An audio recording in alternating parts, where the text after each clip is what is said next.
Well, what did Mick Cronin have to say about his team? Had a media availability, practice could be watched for all the media, and some surprising things were said, talked about, and seen. What does it all mean? Locked On UCLA's got you covered. You are Locked On UCLA, your daily podcast on the UCLA Bruins. Part of the Locked On Podcast Network, your team every day.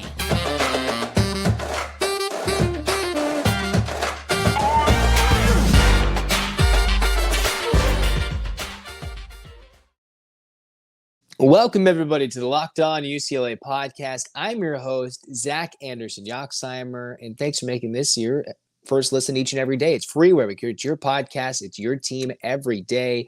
And become an everydayer because we're going to hit the subscribe button on YouTube, download it on the audio platforms. Thank you for your support.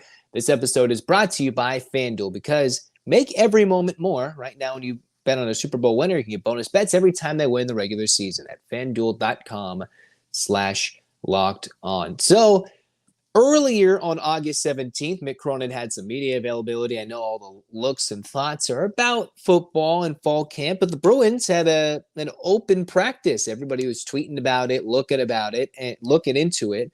And there's so many different quotes that Mick Cronin gave. There's so many different things to talk about. Even players came out and talked about leadership roles and everything in between. So there's a lot to talk about for this UCLA team who is coming up on their Spain trip and then coming back when they're still without three players who might be first-round draft picks. Those are the words of Mick Cronin, not myself, about this team that's heading to Spain. But more on that in a moment. Mick Cronin, his rant and everything went on so many different things. I think the biggest thing that I noticed, which maybe I didn't fully know, maybe you knew, but Adem Bona, he's there, he's practicing, he's doing drills, he's back, but he's not doing live competition. So when they're practicing, you can see him doing drills. There's video of him doing drills, but the reason he's not going to be playing in Spain is the fact that he is not healthy enough to be running live drills. So Mick Cronin talks about when they're running practices, this team only has 3 returning players available from the previous team who's healthy when they're running practices, right? So how does that help when you're still missing 2 guys in Dante Moore and Burke who are going to come over pretty soon after the Spain trip to join the team? When you're missing 2 key cogs in the lineup, Bona's not healthy. Who are guys that can be leaders, right? You've got McClendon, you've got Nuba, you've got the likes of Dylan Andrews, right? 2 freshmen into sophomores, and then you've got a super senior in Nuba who will be that veteran leader for this Bruins team. But that leaves Mick Cronin. Who is he going to rely on, right? Even though Bona's back, he's still, as Mick Cronin called him, a kid. He talked about Lazar Stefanovic being a godsend for us, that he started in the Pac-12 before for multiple years, averaged double figures, and the importance that Stefanovic brings to this team as a veteran player. You tell him one thing, what to do once, and he does it, as opposed to how much youth is on this team. How are they going to instill the principles, right? Where's the ball going to go? Who's going to shoot it and everything in between? Those are all things this team is still figuring out. And with all the questions being pelted at Cronin, who, when you're in preseason mode, he's in good graces, good mood. When he's about to go to Spain, everything in between. But he talked about how defense is the one area a coach can impact in college basketball, where he's like, on defense, I think the team is going to be fine, kind of a paraphrase there. But what they've got to figure out is where you're going to get the ball in the late game situations. You've got late game, late clock. Where's the ball going to go and who's going to shoot the bulk of the shots? And where is that going to come from for a UCLA team that is very young, still without 3 key players who Mick Cronin said are probably going to be NBA first rounders? Talking about Adem Bona, who just needs to stay healthy. You've got Dante Moore, where the hype is coming from for the 7'2", 7'3" Spaniard coming over, who will actually meet UCLA in Spain for a bit in Madrid when they get there, but he's not going to participate. And then you've got Burke, who Mick Cronin alluded to as a first-round pick. He is doing his Turkish international preparation, and then he's going to spend time with his family before heading back to UCLA while the Bruins are on their Spain trip, which means the Bruins, in Cronin's eyes, have so many NBA draft pick potential, right? If you're thinking Burke is someone who can be a first rounder, a Mara, Bona, who clearly would have been drafted if he wasn't hurt, or probably would have gotten a lot of looks even if he did go in the most recent NBA draft or went undrafted. However it goes, the reigning Pac-12 freshman player of the year, as Mick Cronin has already called him, their best player, will be their best player. But you do need a lot of talent around them, with a lot of youngsters who's going to bring up the ball. And we've talked about how Dylan Andrews is important, and that's why Mick Cronin alluded to him. How is he going to handle those minutes, right? We're going to see how Dylan reacts to the extended minutes. We won't know. It's one thing to practice. It's one thing to harp on it in practice. And then it's also another thing to be in a game-like situation. Why it's so important for this Spain trip, where he's going to get so many minutes. I talked about him being one of the three important factors for this team going to Spain is his development, right? Getting the jumper, swinging the ball around. Can he score? Can he manage the team on the court? Be that floor general that Tiger was for so long for this team, right? And that's why you got Lazar, who's that kind of veteran presence. While being a new guy, can bring that veteran presence as Bono's working his way back to health. You've got Stefanovic. You've got the likes of three potential first-round picks who are not playing for UCLA on this Spain trip. And Mick Cronin was talking about, well, I hope we play well in all three games, but we're playing with three guys who aren't first-round picks, which means you got Dylan Andrews who's got to step up and be able to facilitate the ball and bring it around. You've got so many moving parts. Young guys are going to get minutes that might not get minutes during the season, right? Like the Williamses, right? The Devin and Brandon Williams of the world. And the most important thing about this trip, Mick Cronin would keep alluding to, is team bonding. They'll see Mara, they might not see Burke, but this team is going to grow as a unit, and it's going to be somewhat, as maybe Cronin alluded to it, as spring football for us, right? This practice, the middle of these practices, they had a few left, and then they're going to head out to Spain and play the all-star team, a couple of professional teams, which will be interesting to see how the Bruins play.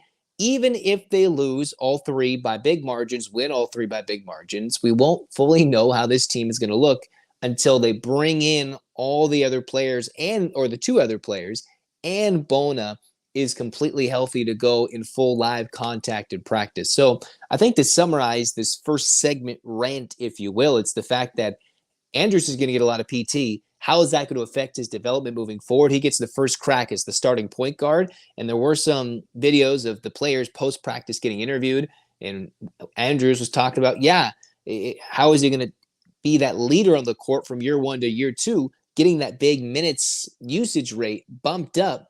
And then you've got Stefanovic, who is that veteran transfer that Cronin loves. Bona's going to be the best player. And how Cronin thinks they're playing without 3 first-round picks. Think about that. 3 NBA first-round picks aren't available to practice fully, either in person or just in full contact drills right now.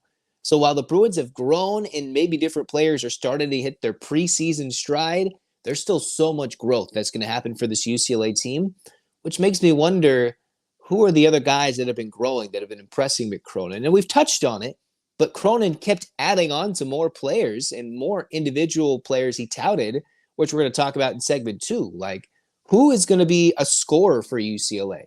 Someone I didn't expect to be a scorer is what Mick Cronin said. He might have already watched the interview, but I was impressed. And who are guys that get opportunities going to Spain beyond what I've already talked about? This is going to be important. And then Cronin had a lot to say about realignment, right? Realignment. He had some thoughts, and it'll be interesting to talk about when we come back on Locked On UCLA.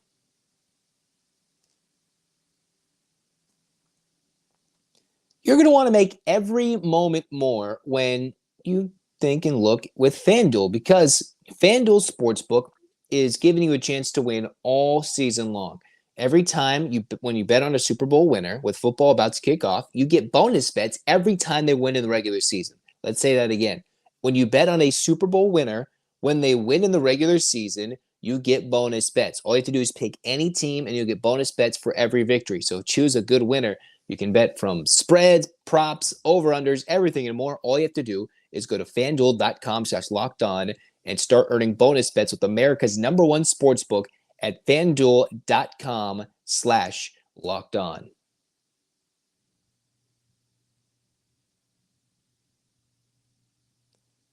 Segment 2 of the Locked On UCLA podcast. Zach Anderson-Yoxsimer with you guys. Kind of talked about some different things for Mick Cronin, his team, a little bit about some Spain, what's coming on and going on in Spain. He went on a whole 18-minute media availability, and he did not sell anybody short in terms of answers and anything. We're going to start with realignment. Mick Cronin's thoughts about realignment. I was taking notes, and it was interesting. I wrote them down in red. Most importantly, what he said is it's not all about football, right? You've heard the Chip Kelly comments about maybe separating conferences and realignment, at least geographically, or separating the top tier of football and the next tier of football.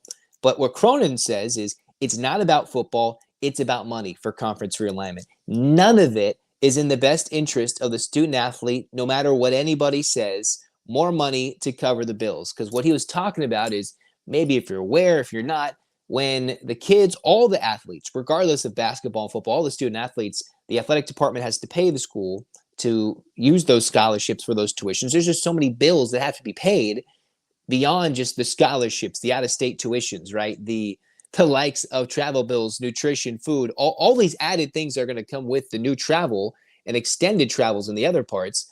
But it's about the money that they're going to get to cover their costs. And Mick Cronin, I think, said at least only 3 or 4 athletic departments in the country actually break even or make money. And that it's the university who piles money in. Maybe you knew this, maybe you don't, but I've kind of seen the world of college athletics. And the universities pump in money to the athletic departments when they're missing, when they're below budget, when they're not hitting their marks. They throw money from their own finances to the department. And this is where all these teams, all these universities are trying to make money back and cover their bills and maybe turn college athletics into an asset. But it doesn't, as Mick Cronin say, none of it is in the best interest of the student athlete, which I'm not sure anybody would truly disagree with that, right? There'll be cool atmospheres, awesome moments when these teams are playing in front of packed arenas against new teams. But in the end, the overall grind and everything in between, I think will, at some point, the nostalgia, the newness of it will eventually wear off before in time. I'm not entirely sure how that goes, but it was interesting to see Mick Cronin talk about that. He even briefly mentioned Adai Mara's contract situation. He was asked about Mara. Is he going to stay? Is there still some sort of breach of contract issue that might stop him? And Cronin's like, well, first, he's at UCLA. He's here. And then he's not going to comment on it ever about the likes of the contract situation and what that means for Adai, and that he's coming to UCLA. He's living out his dream at UCLA. He's not going to comment on that. So they're going to see him in Madrid. He's going to visit the team. But the fact is that he was like, well, I'm just not going to touch it. So very loquacious, using every word in the book when it came to conference realignment, and then a little quiet when it came to Madrid. But if you're still tuning in, you're like, all right, what are we missing here for this UCLA team? Who's this score that Mick Cronin has been talking about? If you watched the whole interview, you can see it posted on various sites, or even UCLA's own Twitter page just posted it on UCLA men's basketball. I would encourage you to go listen to it, watch the whole 18-minute thing.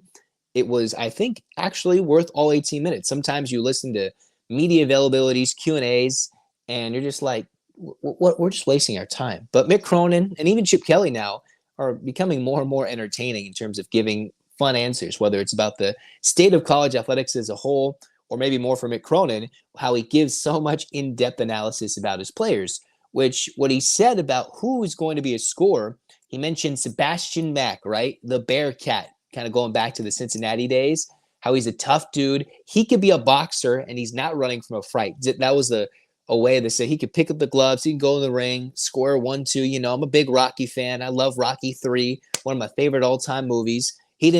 Cronin didn't say anything about Mack being, in those Rocky movies, but that's what I think about when I come to boxing. And he's just like, he's a tough dude, which means Cronin went on a whole rant about how Mack can score in a variety of ways from the line, behind the line, in the lane. And the 4-star guard, right, coming in, I didn't really know how much impact he might have this year, especially with all these guys, a lot of hype for Vitae, maybe battling for the 2. I knew Andrews was the clear-cut preseason, he was the guy that was going to get the minutes to be the point guard. I wondered where Mack was going to fit in terms of what's his role, right? Was he going to get stuck in the bench? Was he going to be a limited role off the bench? Is he going to start? What is Sebastian Mack going to do? And Cronin says he can score. We'll emphasize his scoring, and we're going to keep it simple because he's one of those young guys. You don't want to have him have multiple roles.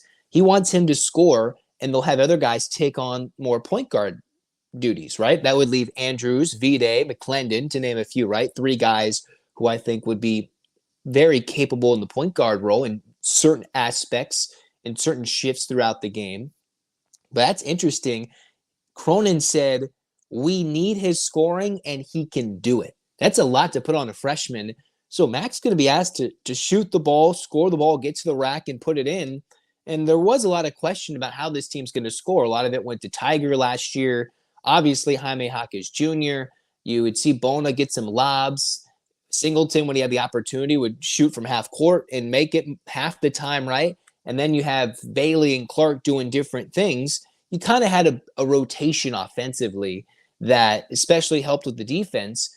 Good, efficient offense. The Bruins were a very sound offensive team when you really dove deep into the analytics that Mick Cronin used to bring in and talk about during last season.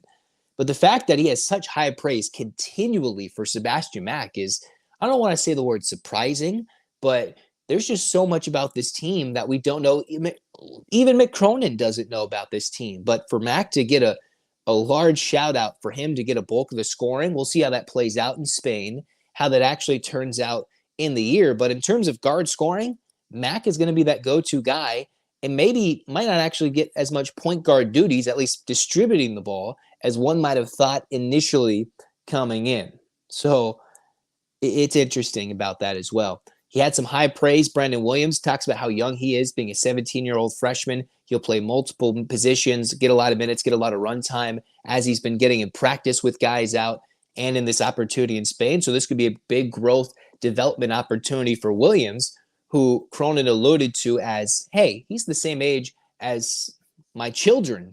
And they're in high school. This guy's playing D1 basketball at UCLA. So he's going to get a lot of growth and maturity just in these next few months in this first season at UCLA, and maybe can become someone who can be impactful, maybe in a certain role this season or down the line, just like Devin Williams, remember, not related, and how Devin Williams, Cronin is high on his future. A lot of opportunity this summer. He's got a lot of things you can't teach, just the agility in the 6'11" body. He's just got to get stronger, right? The importance, and Cronin, I think, said this, 20 pounds. He wants Williams to pick up, get a little heavier, get a little stronger, so he doesn't get pushed around like against the bigs in college basketball, right? Like if you're bumping up against the Zach Edey, if you're going against the twin posts, other places, or big men and all across the country, there's just things you can't teach, and he's high in his future.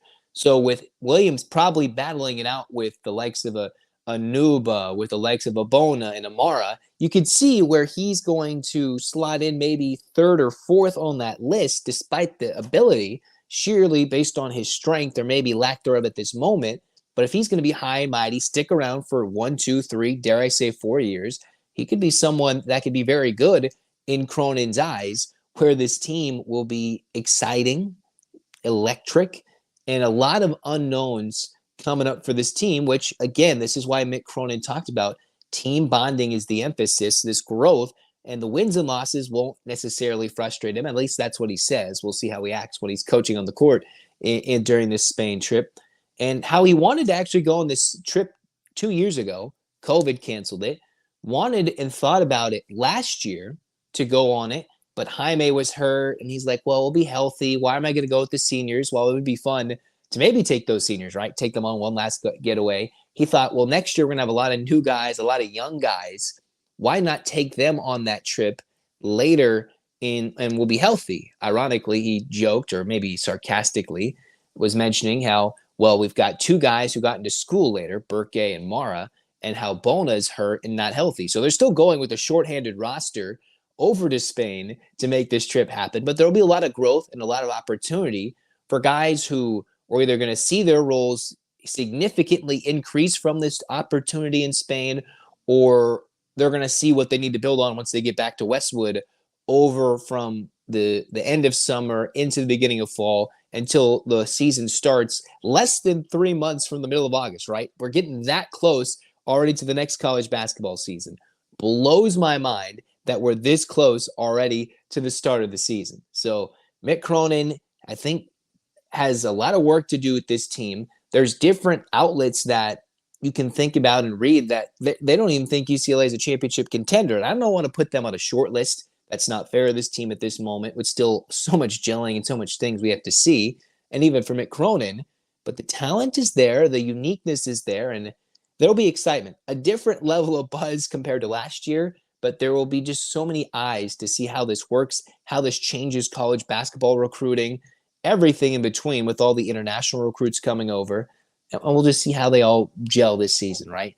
Mack is important. Andrews is important, guys we were thinking about. And then, hey, which of the two internationals between Fible and Vide, who are already here, is going to step up and earn a big starting role or a big contributing role this year based on what they do in this preseason exhibition trip to Spain? Those are all things to think about, move going forward, and we'll talk about that throughout the rest of this time till we go and have tip-off when they play in November 6th. So many things. Goodness gracious me. All this stuff. Mick Cronin was on a rant. I wrote quotes down. I was reading it, watching it, analyzing, thinking different things. But this team will be fun. We can't wait. Coming up, Dante Moore got a preseason accolade. And what happens if he doesn't play this year? And UCLA football is getting some dark horse hype. We've heard this before. What does this mean? We'll talk about that in the third and final segment coming up of Locked On UCLA.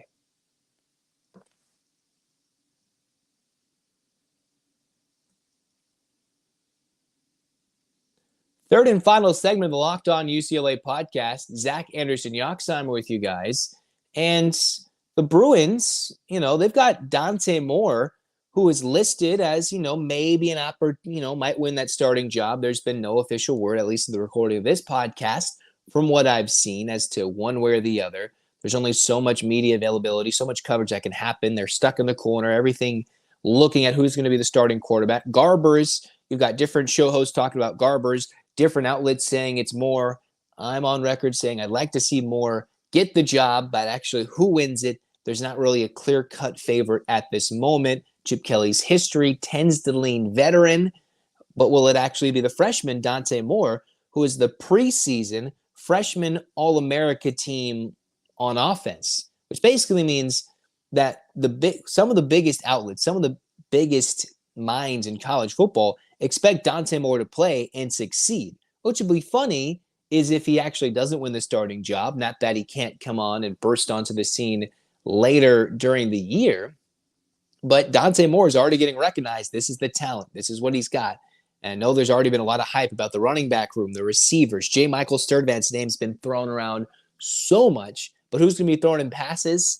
Still not a clear-cut favorite. But Moore is earning that opportunity, which means, is he going to be the spark plug late in the season? Is he going to be the engine? He's going to be the driver of the car? Or is it Garbers or whoever it is, right? At certain points in the season, is it going to be which quarterback, which person, who's going to be the leader on defense that's going to lead UCLA to a top 10 finish? You've got someone in The Athletic. You have Matt Brown in The Athletic who wrote about which team is outside the top 10 that can get to the top 10, right? Either outside the top 25, outside the top 10. And Matt Brown of The Athletic said, all right, UTSA is someone, right? Bruins fans might be a little bitter that they're ranked behind UTSA, Texas San Antonio, the Roadrunners. But then the real question is, why does he list UCLA as one of those teams that could end up in the top 10? There's still question marks. The basketball team's got question marks. The football team certainly has their question marks that they're getting answered right now a lot sooner than the other sports. But some guys think, all right, top 25 worthy. Matt Brown thinks top 10 worthy.